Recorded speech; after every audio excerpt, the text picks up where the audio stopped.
Bangarwa sir, thanks to Bangarwa sir. ત્યાં એમણે આ બધી પ્રોસેસ ટૂંકમાં મારું સપોર્ટ કરીને મને હિંમત આપીને આ વિધર્મીને અત્યારે મને થોડોક ન્યાય મળ્યો છે. મારી વાલસોઈ દીકરીની સામે જ મારી સામે દુષ્કર્મ કર્યું. સાસણના રિસોર્ટમાં લઈ જઈને મારી સામે દુષ્કર્મ કર્યું. રાજકોટ ટ્રાફિક શાખાના હેડ કોન્સ્ટેબલ ઇમરાન રાવ માની, જેને કહેવાય કે જઘન્ય અપરાધ કહી શકાય, એવી યાતનાઓ ભોગવી ને જે મહિલા પરેશાન થઈ હતી, ડીસીપી બાંગરવા સમક્ષ જઈને રોઈ પડેલી આ મહિલાનું દર્દ સમજીને ડીસીપી બાંગરવાએ તાબડતોબ યુનિવર્સિટી પોલીસ સ્ટેશનની અંદર જે કાંઈ હેડ કોન્સ્ટેબલ ટ્રાફિકનો છે એમની સામે ગુનો દાખલ કરવાનો આદેશ આપ્યો અને એમની ધરપકડ કરી લેવામાં આવી છે. પરંતુ જે રીતે આ મહિલા ઉપર અમાનુષી યાતનાઓ કરવામાં આ હેડ કોન્સ્ટેબલે બાકી નહોતું રાખ્યું, એ બાબતે ફિટકાર વરસી રહ્યો છે. આ મામલે બજરંગ દળ, વિશ્વ હિન્દુ પરિષદના નેતાઓએ જે હેલ્પલાઇન જાહેર કરી હતી, હેલ્પલાઇનની મદદથી આ જે આતંક જેને કહેવાય યાતનાઓ આપી રહ્યો હતો આ હેડ કોન્સ્ટેબલ, એમની સામે ગુનો દાખલ કરવામાં આવ્યો છે. પહેલા તો આ બેનની આપવીતી શું છે એ સાંભળો. સર ઇમરાન હબીબભાઈ રાવમાં અમારા જૂના પાડોશી હતા.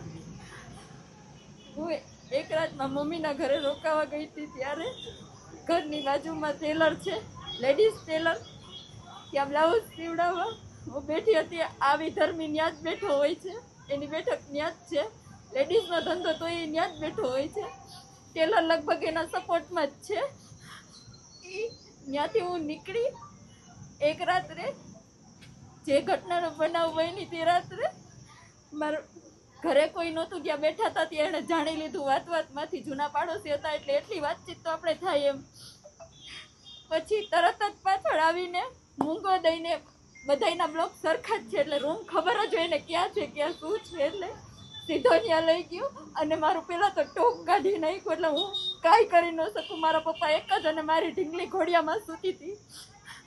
પછી મેં ટ્રાય કરી મને બચાવવાની. એનું ફાટેલું ટી શર્ટ મારી પાસે હતું, મેં રજૂ કરી દીધું. ત્યારે એ ટી શર્ટ કાઢીને એણે મને મૂંગો દીધો. પછી મારી સાથે ન કરવાના કામ કરી રહી રાતે. પછી એ જ હાલતમાં મારા ફોટા ને વિડીયો લેતો હતો. મારા પપ્પાને ઉધરસ આવતા એ ભાગી ગયો ટી શર્ટ વગર જ. એટલે ભગવાનને ક્યાંક કરવું હશે તો એ ટી શર્ટ મારી પાસે રહી ગયું. પછી હું ડરી ગઈ એટલી કે હું મારા ઘરે જતી રહી. પછી ત્યાંથી 2 દિવસ સુધી એને રેકી કરીને મારું સાસરાનું ઘર જ્યાં છે, જ્યાં હું ને મારા ઘરવાળાને મેં ભાડે રહેતા હતા, જેવો મારો ઘરવાળો બહાર જાય એવો ઘરમાં ઘૂસી જાય. મારી ઢીંગલીની સામે મારી સાથે ન કરવાના કામ કરે, વિડીયો બતાવીને તારા સાસરિયાને બતાડી દઈશ, વાયરલ કરી દઈશ, આમ કરી નાખીશ, એમ કરી નાખીશ, ડેરીએ મારા માણસો રહે છે, છરીએથી મારી નાખીશ, ન હોય એવી ધમકી આપી આપીને અવારનવાર. તોય હું સર એટલી સ્ટ્રોંગ છું ને, હું બીવું નહીં એમ. પણ એ પોલીસ હતો, એક જ ધમકી દે, પોલીસનું કાંઈ ન બગાડી લે, તારે જ્યાં દોડવું હોય ત્યાં દોડી લે છે, બધા અમારા જ હોય. આ બીકથી હું કોઈ દિવસ પોલીસ ચોકીનું પગથિયું નહોતી ચડી સર. મહિલા સ્ટેશને 2 વખત હું ગેટ પાસેથી પાછી વળી ગઈ સર, બીકને મારે કે કોઈ મને સાંભળશે નહીં. મારા સુધી હતું ત્યાં સુધી મેં બહુ સહન કર્યું સર. વાત મારી દીકરીની આવી, પછી મારી દીકરીને વેચવા સુધીની. મારી દીકરી એના પગ પકડતી મારી માને મૂકી દે, મારી માને મૂકી દે, તું રહેવા દે. મારા ઘરવાળાને મારી દીકરીએ વાત કરી જે તે ટાઈમ. પછી મારા ઘરવાળાએ મને કીધું, આ વિશ્વ હિન્દુ પરિષદ વાળાનો હેલ્પલાઇન નંબરમાંથી મને નંબર મળી આવ્યો. એ લોકોએ મને હિંમત દીધી કે એવું ન હોય, કાયદાનું કામ કરે જ. ત્યાંથી મને હિંમત મળી. મને એ લોકોએ થેન્ક્સ ટુ બાંગરવા સર, ત્યાં એમણે આ બધી પ્રોસેસ ટૂંકમાં મારું સપોર્ટ કરીને મને હિંમત આપીને આ વિધર્મીને અત્યારે મને થોડોક ન્યાય મળ્યો છે. તમને બતાડું, મારી દીકરીની સામે એ આવી રીતે આવી જતો તો આ વિધર્મી. આ હાલતમાં મારી દીકરી ડરી ગઈ. મારી દીકરી મારી પાસે નથી આવતી, મારાથી બીવે છે. ટેલરની ત્યાંથી એણે મારા નંબર લીધેલા હતા સર. મેં એને નંબર કોઈ દિવસ દીધા નથી. ફર્સ્ટ ટાઈમ એણે આ વસ્તુ કરેલી હતી સર. ત્યાંથી સંપર્કમાં આવ્યા કે વિડીયોની બીકે મેં કોઈ દિવસ કોઈને વાત જ ન કરી, પણ મારી વાત મારી દીકરી સુધી આવી. પછી મારાથી નો રહેવાડું સર. મને બસ ન્યાય જોઈ છે. મને ને મારી દીકરીને ન્યાય અપાવો. મારી દીકરી સાથે નો કરવાના ડબલા એણે કરેલા છે. મારી છોકરી બધું બોલે છે સર, પણ મારી સામે ને એના પપ્પા એક સામે એટલી ડરી ગઈ છે ને મારી પાસે આવતી જ નથી સર. આવા વિધર્મી છે, વર્દીનો દુરુપયોગ કરે છે. પોલીસ બધી એવી નથી, મને હવે ખબર પડી ગઈ, પણ આવા અમુક પોલીસને લીધે આ વર્દીના દુરુપયોગ કરીને હિન્દુ સમાજની કે કોઈ પણ સમાજની બેન દીકરીને આવી રીતે હેરાન ન કરે એના માટે આવા માણસોને વર્દી ન આપો. અને બસ મને ન્યાય જોઈ છે. આવા માણસને ફાંસીએ ચડાવો, એને ડિસમિસ કરો. મારી દીકરીને સાંભળો એકવાર તમે બધાય. બસ મારે એ જ કહેવાનું છે તમને. એક વખત એવું બોલ્યો હતો કે તારા જેવીને ને એવી ધર્મ પરિવર્તન માટે જ્યારે મને સાસણ લઈ ગયો તો ત્યાં મને બહુ માર માર્યો તો. અહીંયા મારે સિઝરિયનનું ઓપરેશન છે. પેડું ઉપર પાટા મારીને ત્યાંથી જ મને અહીંયા બહુ માર મારેલો છે સર. સાસણ આવી જ લઈ આવ્યો તો મેં નથી પહેરેલું, ફેંકી દીધું તું. જો મિત્રો, પોતાના દર્દની કહાની કે કેવી રીતે આ યાતના આપતો તો, ઘરમાં ઘૂસી જતો તો અને વિડીયો બનાવીને ક્લિપિંગ કરીને છરીઓ મારી દેવાની ધમકી આપીને જે રીતે આ મહિલા ઉપર એમણે જે યાતના ગુજારી હતી, એ ભલભલાના જેને કહી શકાય કે પાષાણ હૃદય પીગળી જાય એવા એવા એવા એવા એની કહાની છે. આ મામલે વીએચપીના નેતાએ તો પોતાના ધારદાર અંદાજમાં કીધું હતું કે ભાઈ આવા લોકોને ડિસમિસ કરી નાખો.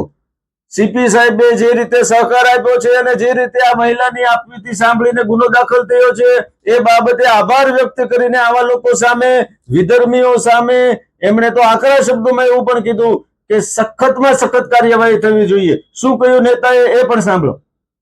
ખૂબ જ મોટી સમસ્યા આપણા દેશમાં અત્યારે લવ જેહાદની ચાલી રહી છે. એના અનુસંધાને અનેક સ્થાન ઉપર સરકારી કર્મચારીઓ બેઠા છે.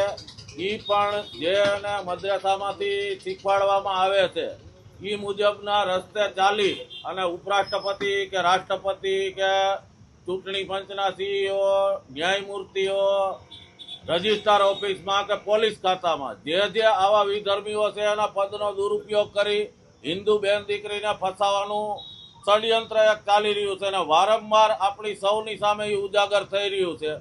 તો આ ગઈકાલે જે રાજકોટની ઘટના બહાર આવી છે, યુનિવર્સિટી પોલીસ સ્ટેશનમાં ગુનો દાખલ થયો છે, એને અનુલક્ષીને અમે ગૃહ રાજ્યમંત્રી હર્ષભાઈ સંઘવી, સીપી સાહેબ, ડીસીપી ક્રાઇમ જગદીશ બાંગરવા સાહેબ અને યુનિવર્સિટી રોડ પીઆઈ દવે સાહેબ સૌએ ખૂબ સહકારથી સારી કામગીરી કરી છે અને અભિનંદન આપીએ છીએ. સરકારને પણ અભિનંદન આપીએ છીએ અને વિશેષમાં માંગણી કરીએ છીએ કે આવા વિધર્મી અને વર્દીનો દુરુપયોગ કર્યો છે એને તાત્કાલિક અસરથી ડિસમિસ સરકારે કરવા જોઈએ અને સખતમાં સખત પગલાં લેવા જોઈએ એની ઉપર.